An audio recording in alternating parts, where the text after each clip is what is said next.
So that's why briefly, if you talk about what is the constraint string has, here the distance of the particle when it connected to the string, if I take the distance from O, the distance has to be less than or equal to L. It can be less, but it cannot be more. That's what a string does. And moment it tends to become more, string becomes taut, it pulls it back. Whereas if it is connected to right rod, the distance has to be exactly equal to L. It cannot become less, it cannot become more. And the reason is string can apply only pulling force. It cannot apply a pushing force. Rod can apply a pulling force, it can pull it, it can apply force toward the center, it can also apply force away from the center. The rod can have both tension as well as compression, whereas the string can only have tension. That brings out difference between the two. And if we have a hemispherical surface, also is easy to understand. Here also, what is the constraint it applies? The distance from the center, which is O, a radius is R, the distance has to be greater than or equal to R. If distance is equal to R, whether it is moving along the surface of the sphere, and something similar here also. Here the distance has to be exactly equal to R. And how we solve vertical circular motion, vertical plane? Circular conservation of mechanical energy and property of circular motion. Property of circular motion, and you all of you understand this part well. This is the key part of the circular motion. We always define, see something like this is what the C indicate here, centripetal direction. That suppose I take point B, what is the centripetal direction? This is the direction, centripetal direction. So what this equation indicates, and which is the most important part of circular motion, whatever forces are acting, centripetal component of all forces, which means whatever forces are there, if I take a centripetal component with sign towards center positive, away from the center negative, if I take the sum of all the forces, that has to be equal to mv square by L, v being the velocity at this particular time point. Okay, so, and L being the distance from the center or radius of circular motion. So these are the only two things we have to keep in mind, and if we apply properly, we can solve all questions related to circular motion in vertical plane. We'll start with circular motion of particle of mass m. So here all point masses. We are not taking a large object or rod or something. That comes in rotation motion. Particle m is connected to string of length L and moving in a vertical plane about a fixed horizontal axis. Which is the axis here? So axis of rotation is perpendicular to plane of drawing towards us or away from us. So let's understand here, and how do we set in motion if it is hanging vertically like a pendulum. If I strike it, if I hit with something, by hitting with some object or giving a sudden impulse, we can set it into motion. And depending on the velocity, it can have an oscillation. It can also have full circular motion. So before we go to that, we want to understand first thing as why conservation of mechanical energy is applicable in this case. So every time when we have to look at as it moves from A to B or as it moving in the circular path, there are only two forces acting: string force as the string force tension, and second force is gravity. But work done by string force is always zero because it's perpendicular to instantaneous displacement. Hence, work is being done only by gravity. That's why we can apply conservation of mechanical energy. And how do we use conservation of mechanical energy? It relates velocity at 2 points.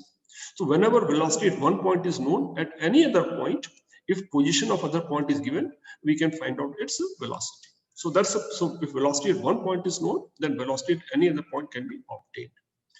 How do we do it? Change in kinetic energy only depends on. So if we just take two cases A and B, if you apply conservation of mechanical energy here. So conservation, I have written slightly differently. I think I missed one step. So if we write in a potential total energy, mechanical energy at B has to be equal to mechanical energy at A. And for gravity, if I take this as a reference level, or you could have taken this as a reference level. Assume that for this particular case, let me say, suppose if I take this as a reference level. Now, so far, we have always taken lower point. If I take this as a reference level, how do we apply conservation of mechanical energy? If I then equate energy at point B with energy at A. So when energy at B, if I take this as reference level, gravitational potential energy becomes zero. So only energy in form of kinetic energy 1/2 mvb square. And then we take what if this point is lower than reference level. And let's say the vertical distance between B and A. So what matters is the vertical displacement here. If it is that is h, it becomes equal to kinetic energy plus potential energy. Potential energy, since it is below, it becomes minus mgh. And if I remove this term 1 by 2m, vb square is equal to v square minus 2gh. So this is something I think with this another way can understand this. See here, the change in kinetic energy is only because of vertical component of displacement. So rather than using this, suppose I imagine something else. I imagine one particle is here, and this is B. B is, I only take as a vertical component of displacement. So if a particle is projected from A with a speed VA, what is the speed it will reach at B? So we can apply equation is equal to V square is equal to U square plus 2S equation. So there also using kinematics also I could have written equation VB square is equal to initial square velocity is equal to V square and plus 2as, but here it is upward motion, acceleration is downward, it becomes minus 2gh. So even this also is valid. So either we can think, and this I feel is little more intuitive. So difference in square of velocity is equal to 2g into vertical height difference. Both are same thing. We can apply this or directly we can use this. And I hope this point also is understood. As it moves from here, see, string only changes the direction of speed. So here also, if we take, if identical, if we have one particle here, same speed here, it will reach this point with the same speed as this speed of object undergoing circular motion at B. So that's a condition we can use. And H, if position is given in terms of angle theta, if it is given from lowermost position, angular displacement is theta. Can we find H in terms of theta? We have done several times, we have come across something similar. So we should know how to quickly find value of H in terms of theta. So here this L, this also is L. So if we drop a perpendicular from here, this becomes L cos theta. So H is L minus L cos theta. So H is nothing but L into 1 minus cos theta. So that's value of H. So any value of theta, as the theta keeps changing, we can apply this condition and we can find out velocity. So any point we can find velocity. Suppose I take point as C here. C is the point when it becomes horizontal.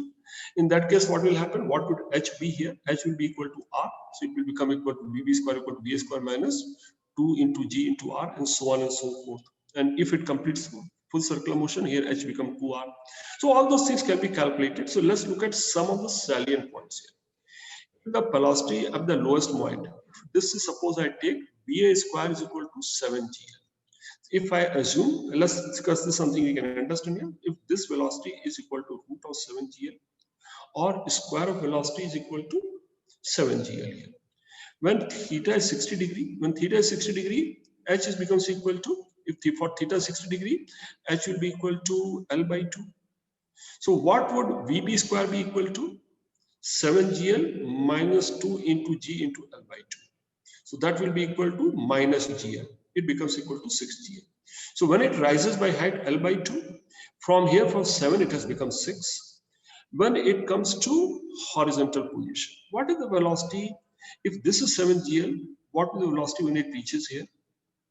Again, easy. Again, we can go to this. If I have to calculate velocity at this point, will be equal to VA square minus 2G into height.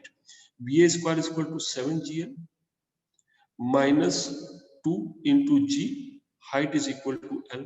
So what is happening here? From 7, what is subtracting? 2 is getting subtracted, twice the height.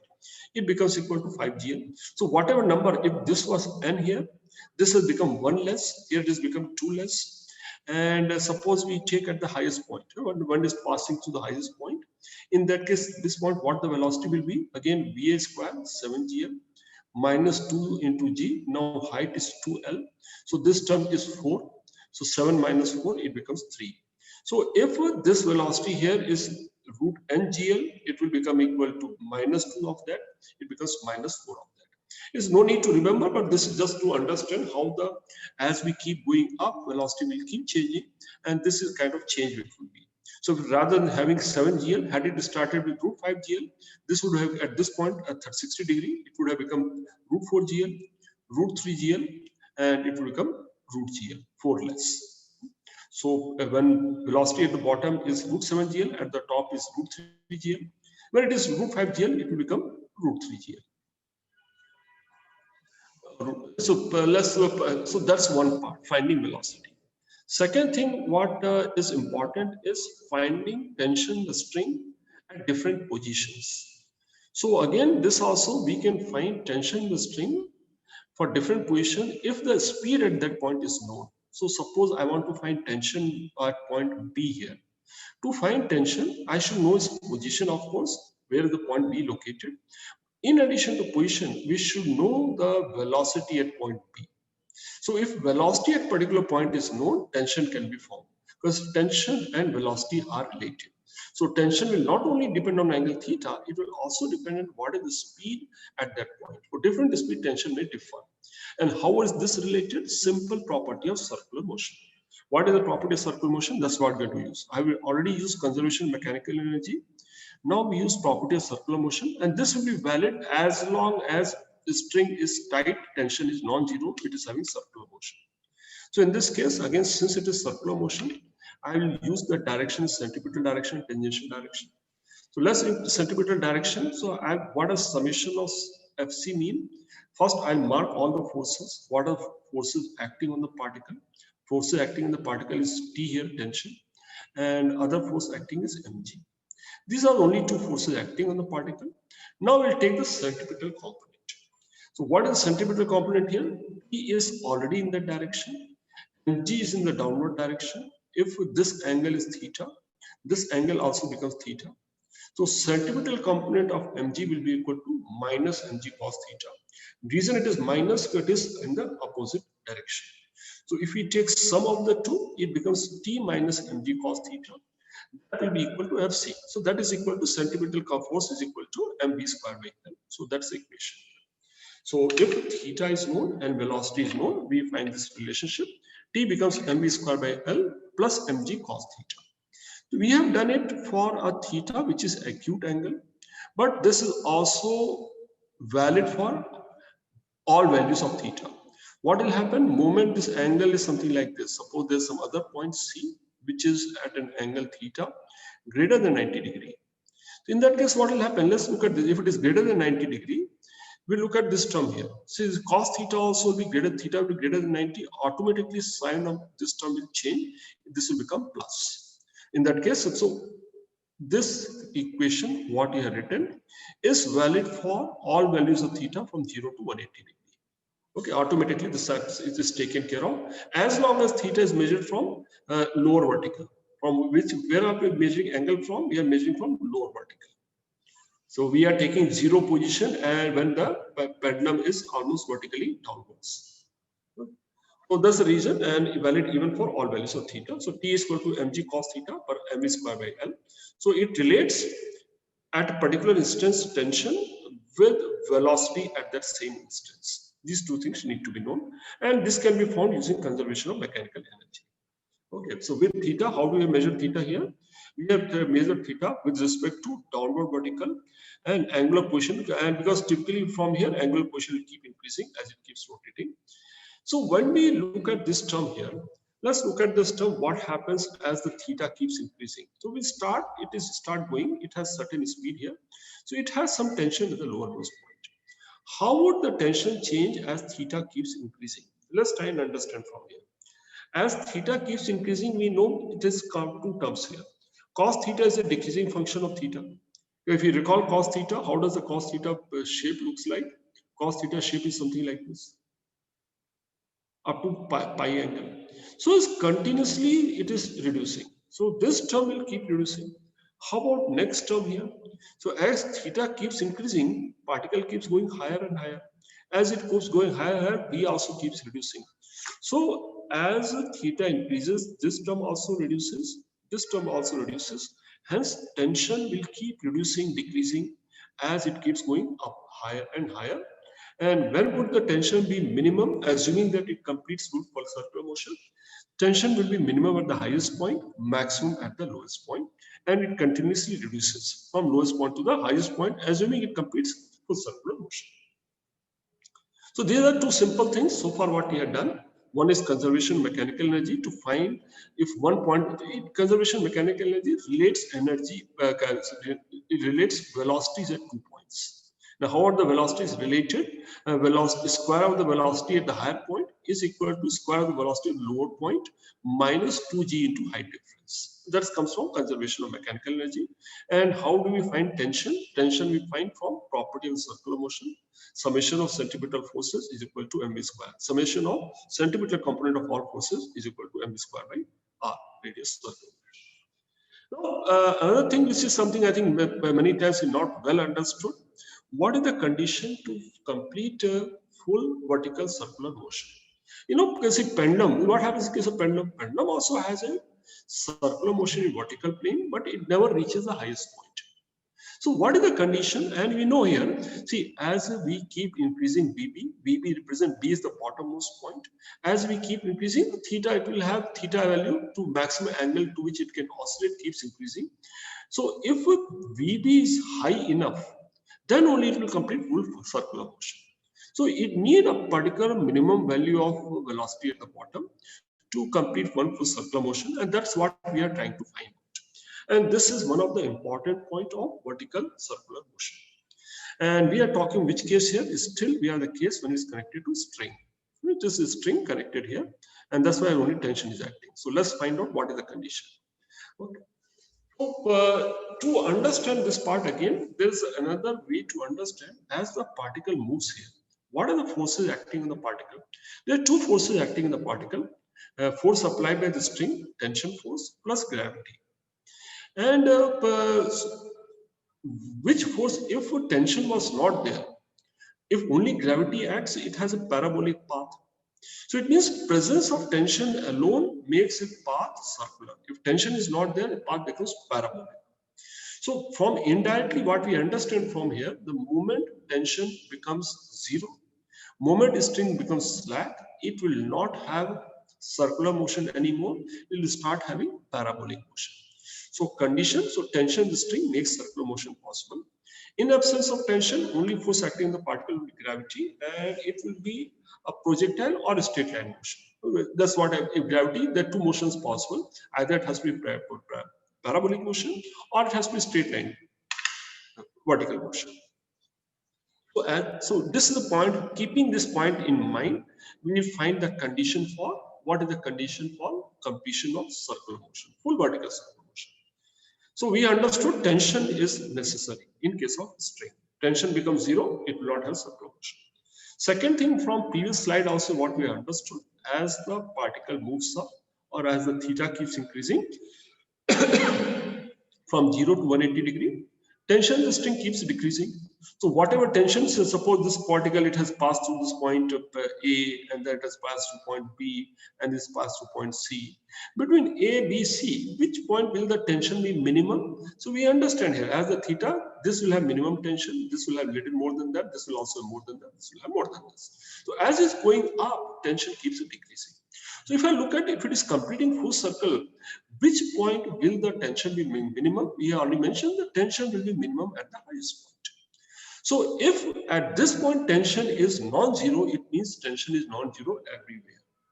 So we can define condition for completion of full circular motion is tension being non-zero at the highest point. If tension is non-zero at the highest point, it will be non-zero everywhere. If tension is present, it has to be a circular motion. It cannot be a parabolic motion. So at any point, so conversely, what we understand, at any point, if the tension becomes zero, suppose moving, rather than reaching point, here itself the tension has become zero. Here, the moment the tension has become zero, from there onwards, it will not have circular motion, it will begin parabolic motion. So moment tension becomes zero, it ceases to have circular motion, it begins in parabolic motion. Right.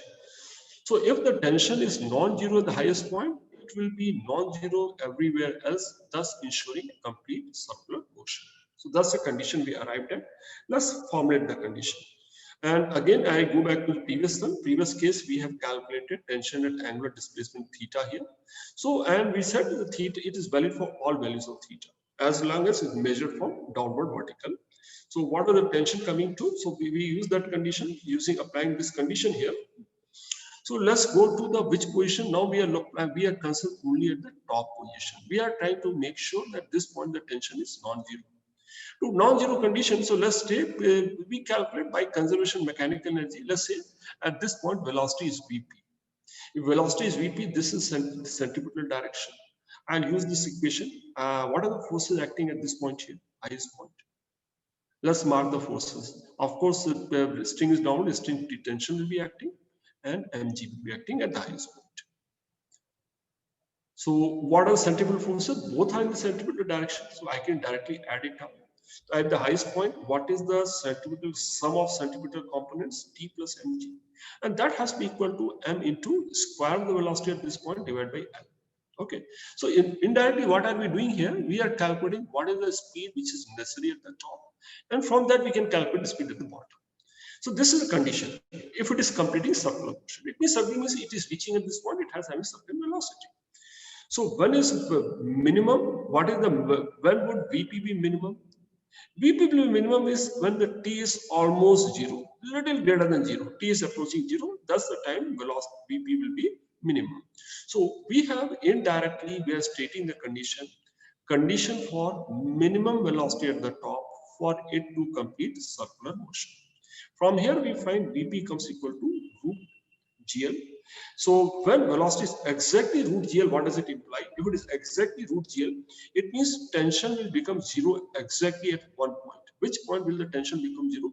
Only for a moment when it is highest point. Little here, little there, the tension becomes non-zero. So it is almost equal to saying it will complete one full circular motion. And if this point velocity is root GL, this is plus 4 here. This we from conservation mechanical energy very easily we can write VB square. We could have also thought of something like this. If this point velocity is Vp, what would the velocity at this point Vb? So this V square is equal to U square plus 2s. So Vb square is equal to Vp square plus 2g into displacement. Displacement is 2l. So Vb square becomes equal to this is GL plus 4GL root 5GL. So anyway, you can easily calculate. So minimum velocity at the bottom required is root 5GL. Then when it keeps moving, and if we give exactly root 5GL velocity, it will reach top with the velocity of root GL, and tension will just become zero at this point. But still for some people, it may not sound convincing. Why can't it have zero velocity? Let's try and understand why it has to have root 5G, root GL. Why not very close to zero velocity also? So we can understand other way also, just to poor understanding of vertical circular motion. And assume that now rather than keeping other way around, we have held this like this. How the string? We have held the string in vertically upward direction. We can this applies some force, hold it like this. We hold this mass in vertically up position, and suppose we don't give any velocity, we give close to zero velocity. What kind of motion this particle will have if we give zero velocity? So if it is held at the highest point, the highest point of the vertical circular motion, we are trying to understand the reverse way. Why root GL is necessary? So if we keep this point here, if we give zero velocity, will it have circular motion? If we give zero velocity, it will fall vertically downwards, which is not circular motion of radius L. So zero velocity doesn't work. What happens if we give a small velocity? See, if we just try and imagine from here, if we throw object in horizontal direction different values, if we give very small velocity, it may go like this. The path may become like this. Little higher velocity, path may become like this. Even higher velocity, path may become like this. Even higher velocity, path may become like this. Okay, so basically, and this is something why this curvature. So at different velocity, it will follow different trajectory. If velocity is small, it will tend to move like this. If it tend to move like this, the string tension will not act, and it will not have a circular motion. So what is velocity little increased is still move. So what is the condition for from here also? Suppose we have not done previous part. We are trying to understand from here itself. What is the minimum velocity necessary for it to have a circular motion of radius L here? We are concerned about L here. See, what is the condition here? So for this to happen, see, we understand we have done something even if particle is there like this and it has an acceleration g acting like this. Trajectory of this particle for a very short length would be taken as equal to circular trajectory. And how do we calculate instantaneous radius of circular motion? Instantaneous radius of circular motion we calculate from, if we know what is the centripetal acceleration. Centripetal acceleration is perpendicular to velocity, is equal to v square by r. From here we can find out instantaneous radius r is equal to v square by ac. So here also let's try and understand what will be the radius of circular path for different velocity. Radius of circular path will be equal to v square by g. So if v is less, it will be very less. And at particular speed, radius of circular path becomes equal to L. And if we give higher velocity, radius will become even larger. But is it possible for it to follow a path which of radius greater than r or greater than L? It cannot follow, because that's where string will come into picture. So moment velocity is such that it gives you instantaneous radius equal to L or greater. Then only tension will start acting, and then only it will have circular motion. So this is the minimum speed necessary. If speed is exactly equal to this, at this particular instance, tension is not necessary. G itself will provide this radius, and soon after that, tension will start acting. But if velocity is greater than this, then it will, if tension was not there, it would have followed a path which would have taken outside this at a distance greater than L, which string will not allow, and string will apply tension force and pull it back in the circular path. That's how we can follow. So velocity of projection, from here also we can understand has to be a certain minimum value for it to follow a circular path. And many of you might have tried, I don't know how many have done that. See, if you take a similar example, if you want to understand this part, some of you might have done, and you can do it also, even otherwise also. If you take a small bucket, tie with a string, and in this bucket fill up some water, and you hold a bucket in your hand, and first initially swing and try to rotate very fast. If you rotate quickly, so when the bucket is passing through, see here when you are taking bucket here like this, as it keeps swinging, see the bucket shape will look like this. When the bucket reaches top, the bucket, actually you can see record in the camera also, you can see the bucket has become inverted. The water is here, and you are here swinging this bucket in a vertical plane, still the water doesn't fall onto you. And for this to happen, if you move it slower, what will happen? Whole water will come and splash on your head. What is the minimum speed I need? I need an inverted speed G. So many times people ask this question, why is water not falling? And actually in this case also, the water is falling, but along with the falling, it also has a displacement in the horizontal direction. So if we actually observe motion of the water in the bucket, see, if I observe this time t is equal to 0, it hits the top point. Little later, it has moved some more distance here. See, from here, what has happened during small time interval delta t? But it had some downward displacement. The bucket, since water is moving along the bucket, as the bucket had this much downward displacement, water also has so much of downward displacement. And if you calculate the downward displacement which has taken place, this displacement will be greater than distance water would have fallen from this point if released from rest. So actually, because of bucket, water is moving downward at a faster pace. But because of horizontal displacement also, it gives a feel as if it is not falling, but it is falling. Is the high circular motion which gives as illusion as the water is not falling. And for it to happen, you need to swing in a such a way when bucket reaches the top, it should have a velocity equal to root GL. If it has less than root GL, what will happen? Even before it reaches become top, it will become slack and water will start, it will spill. That kind of motion will not be there. So I hope this point is understood. Condition for object to complete full circular motion and string content moving in a path greater than L. That's what string does. It cannot prevent. So whenever we give velocity which will make it move, which otherwise would have made it move in a radius greater than L, that string will not let it happen, and string will make sure whenever you give velocity which gives a radius greater than L, string will pull it and make sure radius is equal to L. So that is part of this what you need to have understood here. Okay. Now we do little bit different. Now this is what we have done in case of a string.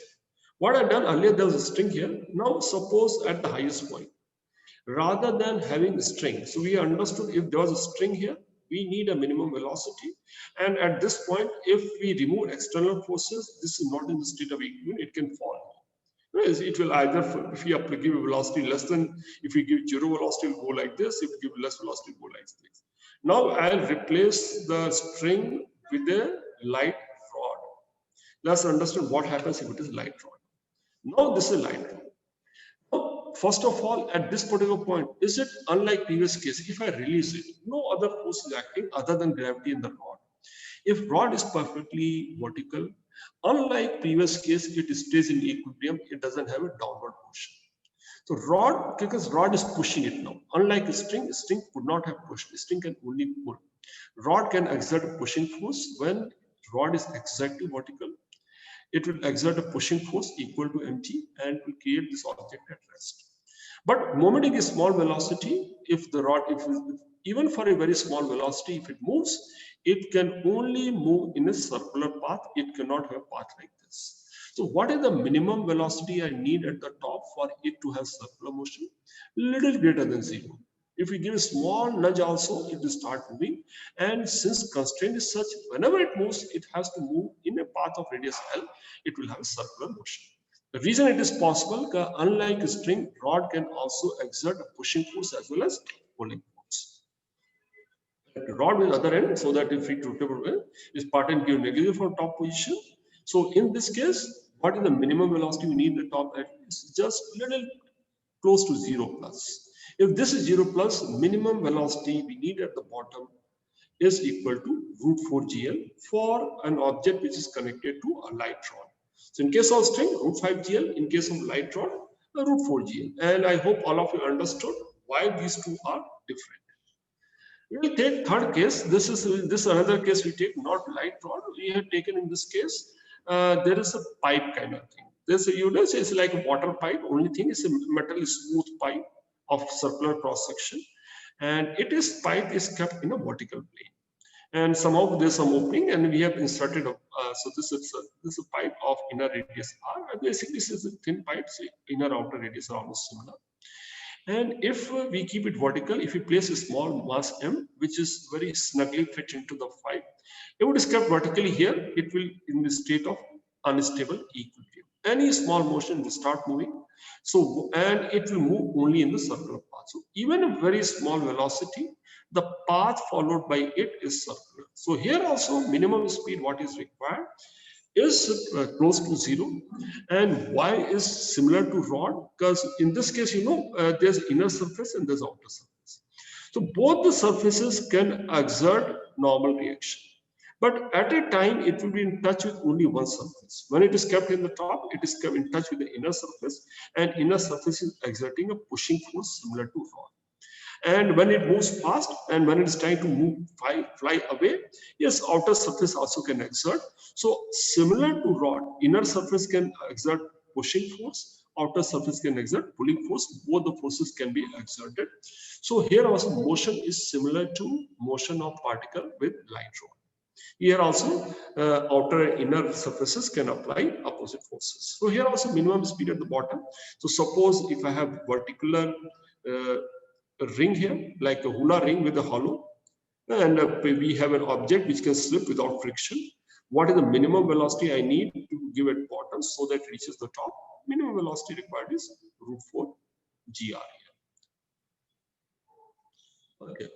So that's what I think in part of vertical circular motion, basic concept what we need to understand here. So I'll just stop here, and we'll continue with some more numericals on this topic from tomorrow. So tomorrow I will take up some 8-10 numericals, which are almost enough for